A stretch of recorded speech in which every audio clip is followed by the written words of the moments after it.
Weeks before a mob of President Trump's supporters stormed the U.S. Capitol, right-wing activist Ali Alexander told his followers he was planning something big for January 6. Alexander, who organized the Stop the Steal movement, said he hatched the plan, coinciding with Congress's vote to certify the Electoral College votes, alongside 3 GOP lawmakers, Reps. Andy Biggs, Aries, Mo Brooks, Allah, and Paul A. Gosar, Aries, all hardline Trump supporters. "We schemed up of putting maximum pressure on Congress while they were voting," Alexander said in a since-deleted video on Periscope highlighted by the Project on Government Oversight, an investigative nonprofit.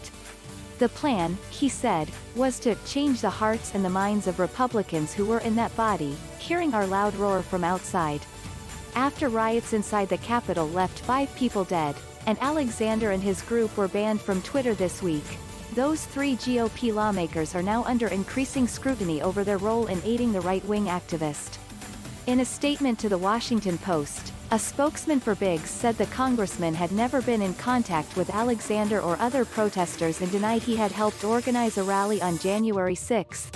Congressman Biggs is not aware of hearing of or meeting Mr. Alexander at any point, let alone working with him to organize some part of a planned protest, the statement said. Neither Brooks nor Gosar responded to requests for comment from the Washington Post.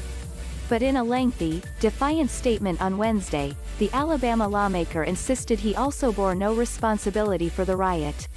Brooks added he would not have promoted any action that could undermine GOP efforts to block the certification of President-elect Joe Biden's Electoral College victory.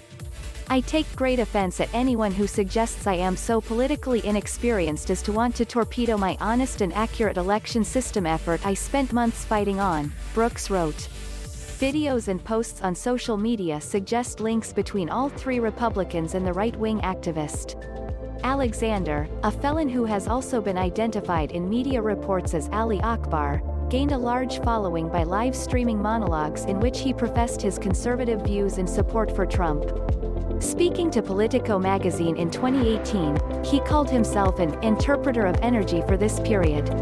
In June 2019, Donald Trump Jr. retweeted Alexander's false claim that Vice President-elect Kamala Harris is not an American black.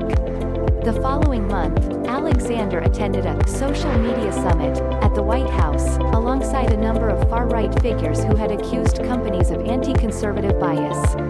After Trump lost in November, the Daily Beast noted, Alexander positioned himself as a leading voice behind the movement to support the president's challenge to the election results. He was labeled a true patriot by Gosar on Twitter and on Deck.